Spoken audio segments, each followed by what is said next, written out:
దానికి 23లో అధికారం పోయి 24 పార్లమెంటులో గుండుసున్న వచ్చి 25లో సర్పంచ్ ఎన్నికలలో చావు తప్పి కన్నులొట్టబోయి ఈ పరిస్థితిలో అహంకారం, విషము, విద్వేషపూరితమైన ప్రసంగాలు, రెచ్చగొట్టే మాటలు స్థాయికి మరిచి చూస్తుంటే మా ఈగల్ టీంకు చెప్పాల్సి వచ్చేటట్టుంది. నార్కోటిక్ ఎనాలిసిస్ ఏదన్నా గంజాయి కానీ, కొకైన్ కానీ, హెరాయిన్ కానీ ఏమైనా కొట్టి మాట్లాడుతున్నారా వీళ్ళ మాటలు చూస్తుంటే అని. ఎందుకంటే హోష్లో లేకుండా ఉన్నోడు అట్లాంటి మాటలు మాట్లాడతాడు. హోష్లో ఉన్నోడు, ఈ సమాజం పట్ల బాధ్యత ఉన్నోడు, పెద్ద పెద్ద చదువులు చదువుకున్నా అనుకునేటోడు మాట్లాడే మాటలేనా? ఇలాంటి వాళ్ళకి ఈరోజు ఓటేయమని అడిగితే వాళ్ళు అడుగుతారు. ఎందుకంటే వాళ్ళకి దోపిడీ అలవాటు పడ్డది. ఏ రూపాయి కూడా ఇసుక వదలే, గాలి వదలే, నీరు వదలే, ఇండ్లు వదలే, ఏది వదలే. లాస్ట్కు భార్యాభర్తలు మాట్లాడుకునే టెలిఫోన్ సంభాషణలు కూడా వదలలే వాళ్ళ పైశాచిక ఆనందానికి. ఇదొక మానసిక రోగం, జబ్బు. ఇప్పుడు వీళ్ళు వచ్చి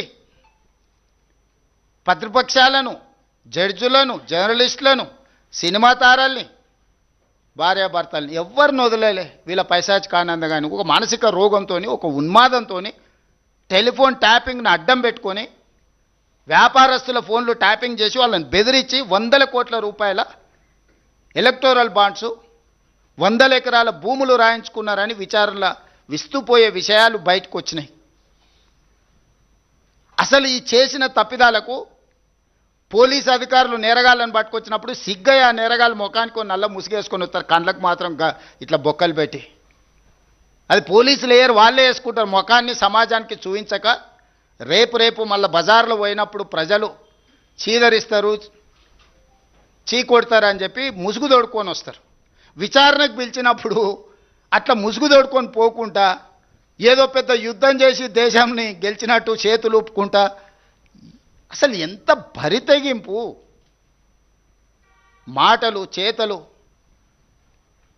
వికారపు ఆలోచనలు. వీళ్లకు మళ్ళీ మున్సిపాలిటీలో 3వసారి కూడా మోసం చేస్తామని బయలుదేరిండ్రు వీళ్ళు. ఇక బీజేపీ, బీఆర్ఎస్ రెండింటిని కలిపి చూద్దాం ఒకసారి. పోనీ ఇద్దరు కలిసేమన్నా ఎలగబెట్టిరాటే. 2014 నుంచి 2021 వరకు బీజేపీకి రాజ్యసభలో మెజారిటీ లేదు. ఏ బిల్లు వచ్చినా రాజ్యసభలో ఓటు వస్తే జోగిన్పల్లి సంతోష్రావు గారు స్పెషల్ ఫ్లైట్లో పోయి రైతు వ్యతిరేక నల్ల చట్టాలు తీసుకొచ్చినప్పుడు ఓటేసింది. ప్రతి నిమిషం రాజ్యసభలో పహారా ఏసీ బీజేపీని కాపాడిన వీళ్ళిద్దరూ దాదాపుగా 2022 వరకు పూర్తిగా మమేకమైపోయి, మనం సినిమాలలో చూస్తుంటాం, పున్నమి నాగ సినిమాలో నాగుపాము పెంజరాలు అన్ని అల్లిబిల్లి